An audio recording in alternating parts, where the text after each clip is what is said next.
नमस्कार मित्रों, स्वागत है आप सभी का हमारे इस वीडियो में। आज हमारी थ्योरी की क्लास होने वाली है जो है वर्ग एवं वर्गमूल से। यहाँ से कैसे प्रश्न बनता है वो मैं आपको बताऊंगा और आपको एक ट्रिक बताऊंगा जिससे आपको इन 5 कॉन्सेप्ट के माध्यम से एक ट्रिक बताऊंगा जिससे आपको क्वेश्चन को सॉल्व करने में आसानी होगी। पहला आता है पूर्ण वर्ग।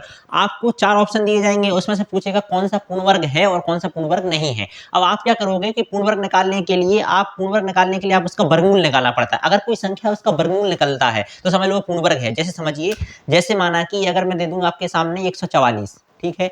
अब मैं पूछूं कि पूर्ण वर्ग है तो इसका वर्गमूल निकालोगे आप। 12 है यानी इसका वर्गमूल 12 यानी कि ये पूर्ण वर्ग है। और मैं आपके सामने दे दूं 147, क्या इसका वर्गमूल निकलता है? नहीं निकलता, इसलिए ये पूर्ण वर्ग नहीं है। इस तरीके से आपको प्रश्न आता है। लेकिन ये तो चलो छोटी छोटी संख्या है तो आप इनका वर्गमूल निकाल के चेक कर सकते हो। लेकिन अगर बड़ी संख्या आ गई, यही जैसे 5 अंक की संख्या आ गई, तो आप कैसे निकालोगे कि पूर्ण वर्ग है या पूर्ण वर्ग नहीं है? उसकी मैं ट्रिक लेकर आया हूं। इन पांच चीजों को आपको याद रखना है, तो आप देखते ही बता सकते हो कि पूर्ण वर्ग है या पूर्ण वर्ग नहीं है। आपको उसका वर्गमूल निकालने की आवश्यकता नहीं है, क्योंकि बड़ी बड़ी संख्याओं को वर्गमूल निकालना कठिन हो जाता है। ठीक है, इनको तो आप देखते ही बता रहे हो कि इसका वर्गमूल निकल रहा है यानी कि पूर्ण वर्ग है, इसका वर्गमूल नहीं निकल रहा है तो पूर्ण वर्ग नहीं है। चलिए वीडियो को स्टार्ट करते हैं। यहाँ पर सबसे पहले आपको क्या करना है, अगर कोई सी भी संख्या आ जाए उसका एक देखो, दो चीजें होती हैं, एक है पूर्ण वर्ग है, एक कहता है पूर्ण वर्ग नहीं है। आपको ये पहचानना है कौन कौन सी संख्या पूर्ण वर्ग नहीं है। जैसे आपके सामने 4 ऑप्शन आए, आपने पहचान लिया कि इसमें 3 संख्याएं ऐसी हैं जो पूर्ण वर्ग नहीं है, तो आपको ऑटोमेटिक पता चल जाएगा यानी कि चौथी जे वाली बची है, जे पूर्ण वर्ग होगी। तो मैं आपको बताऊंगा नॉट परफेक्ट की ट्रिक, मतलब कैसे पहचानने की ये संख्या पूर्ण वर्ग नहीं है।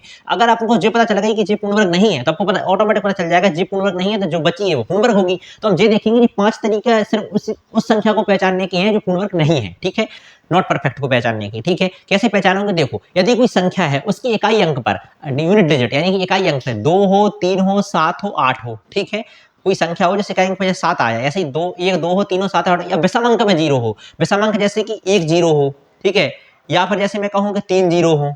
ठीक है, अगर विषम अंक में 0 मतलब विषम संख्या में 0, जैसे 1 0 हो या 3 0 हो, विषम संख्या में 0 हो, तो वह संख्या पूर्ण वर्ग नहीं होती है। ठीक है, इस बात को दिमाग में बैठा लो, पूर्ण वर्ग नहीं होगी। यही की संख्या का डिजिट सम यानी अंकों का योग, जैसे मैंने इस संख्या का अंकों का योग करूं 7 और 1 8, 8 और 4 12, 12 2 और 1 3 यानी अंकों का योग 2 हो, 3 हो, 7 5 हो, 6 हो या 8 हो, 2 हो, 3 हो, 5 हो, 6 हो या 8 हो, तो वह संख्या पूर्ण वर्ग नहीं होती। ठीक है, अंकों को योग करके देख लेना, अगर जी आ जाए तो पूर्ण वर्ग नहीं होगी।